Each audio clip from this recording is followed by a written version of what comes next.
Good morning. Thank you. It'll be good in just about 10 minutes or so. That's your counselor. All right, so there's a picture on 22. Looks like this. You don't need to draw this.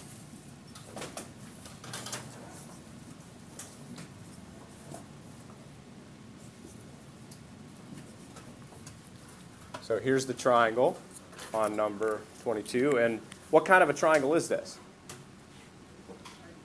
It's a right triangle. Good. So that's a big deal because there's a lot of formulas that we know now about right triangles. There's the Pythagorean theorem that works on right triangles. And then there's sine, cosine, tangent that works on right triangles. So in math, it turns out right triangles are really key because of all those formulas. Pythagorean theorem, sine, cosine, tangent. So that's a 90-degree triangle, so we're going to be able to use that stuff on this. So the 9, is that hypotenuse or adjacent or? It's opposite. Good. Okay, so the 9 is opposite. And what about the x? The hypotenuse. X is the hypotenuse. Awesome. All right, so we're dealing with opposite and hypotenuse. So which of the fractions is opposite and hypotenuse? Yeah, Taylor? Yes, it's sine. Good. So you're going to write down sine and then the angle.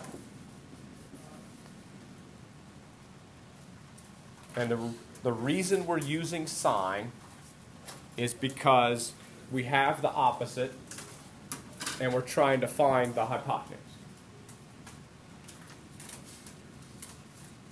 Okay, then on this triangle, the sine fraction is 9 over x, because opposite is 9 and hypotenuse is x. So you also write down 9 over x, and those are equal to each other. Okay, then where do you get the sine 54? Where do you get it? Yeah. Yes, you need the 54 angle, but I'm saying there's a number that goes with this. Where do you get that number? There's two options. Your Calculator or that table that we had from yesterday, right? So you have to look up what the sine of 54 is. All right, what do you got, Connor? Oh, that's what I was going to say. Yeah. Okay, good. So you can use the calculator or you can use the table. Awesome. So I'm asking for what the number is. So could you type that in for me? Sorry. Sorry to catch you off guard. Is it supposed to be a negative? It's not. So let me fix your calculator then. I'm glad you brought that up. So there's a mode button.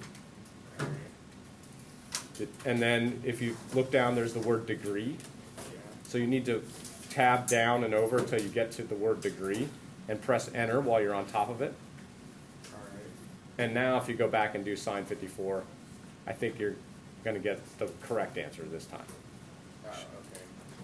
All right, so what are those first 4 digits? 8, 0, 9, 0. All right, good. Okay, so you look this up on either your calculator or your table, 0.8090.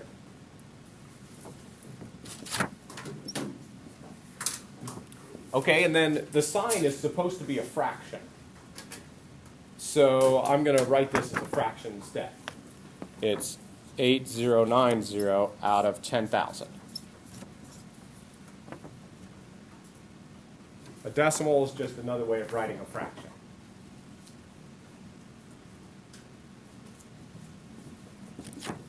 So what that means is somewhere there is a huge triangle.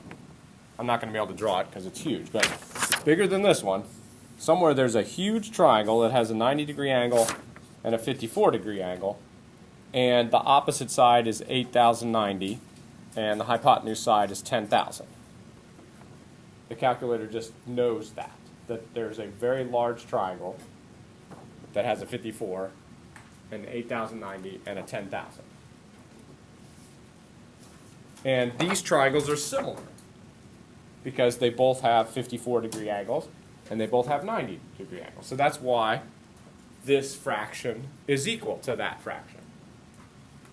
because on similar triangles, fractions are equal. So that's the concept behind what we're doing here. These triangles are similar, so this fraction equals that fraction.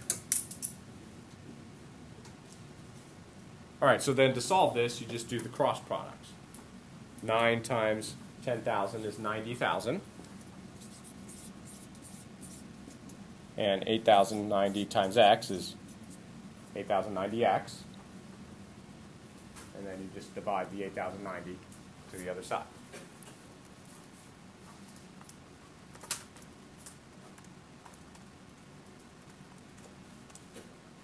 So 11.125 or so.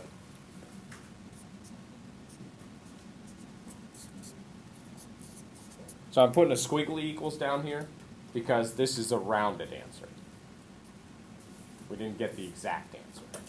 We had to round it. And coming up later in the next few days, maybe next week, we're not going to round. We're going to get the exact answer.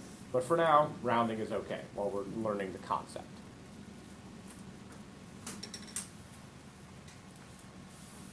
All right, so that's just a review of what we did yesterday. But there's another concept on today. So we need some vocabulary words. So here's 2 vocabulary words. If you could just write these on your sheet. The first one is independent events.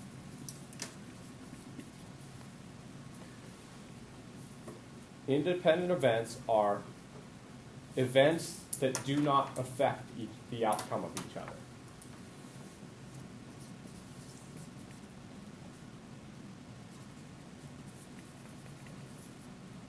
Events that do not affect each other.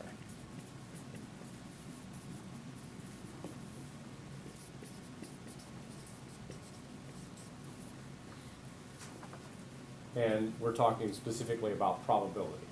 So an event is something happening,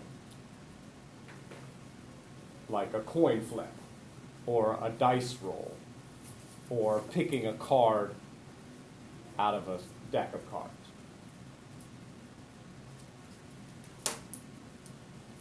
So if you pick a card out of a deck of cards, and then you put it back, and then you pick another card out of a deck of cards, the second event isn't going to be affected by what happened on the first event. If you got a queen the first time, you're just as likely to get a queen the second time.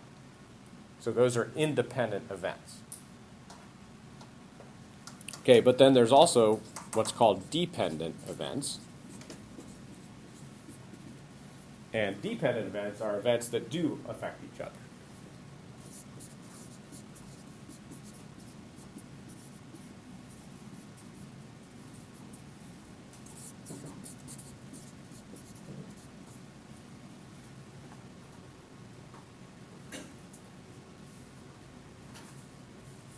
So independent events, they don't affect each other. Dependent events, they do affect each other. And an example of dependent events would be if you picked a card out of a deck and it was a queen, and then you didn't put it back. And then you went to pick another card. Well, the chances of getting a queen the second time are less likely than the first time because you've already got a queen out of there. So those are dependent events. Because when you go to get a queen the second time, that's affected by the fact that you got a queen the first time. All right, so that's dependent events versus independent events. So going along with that, we're going to look at number 4. In number 4, a king is drawn from a deck of cards, and then it's put back.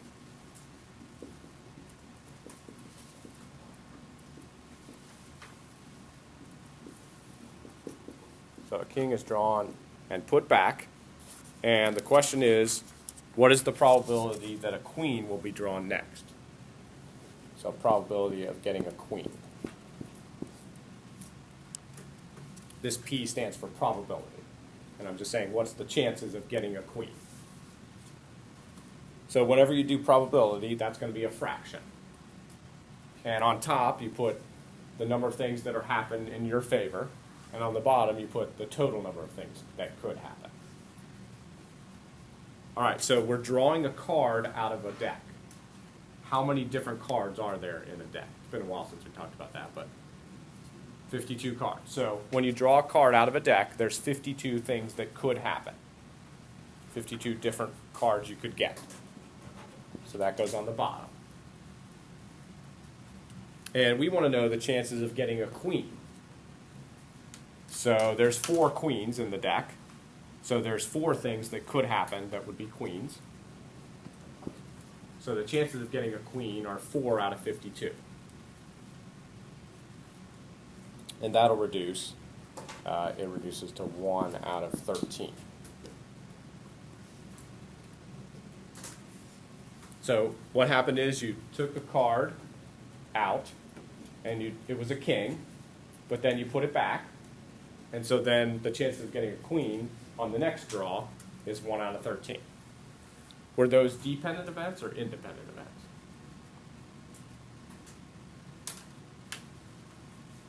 Yes. They were independent, right? Because we got a king, but that didn't affect the chances of getting a queen on the second card.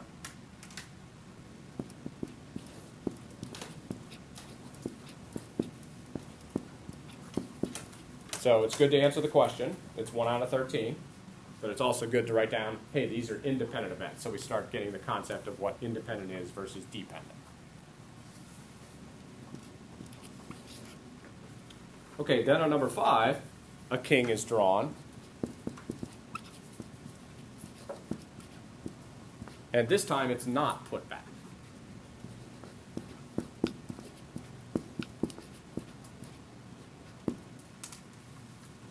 And then the question is, what are the chances of getting a queen on the next card?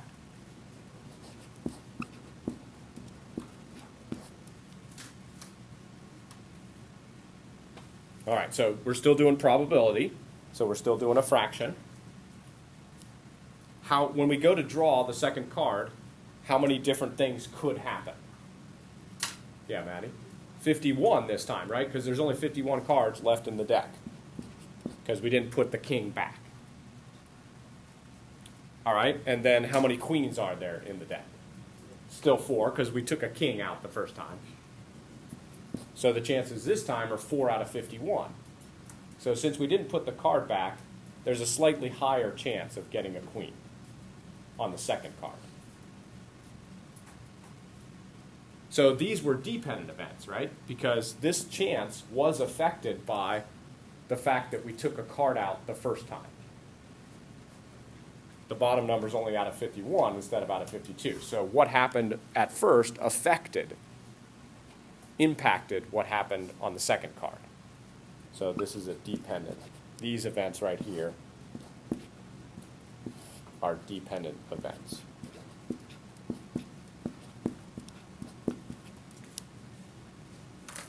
In the first case, it wasn't. The second probability wasn't affected by the first probability, so that was an independent event.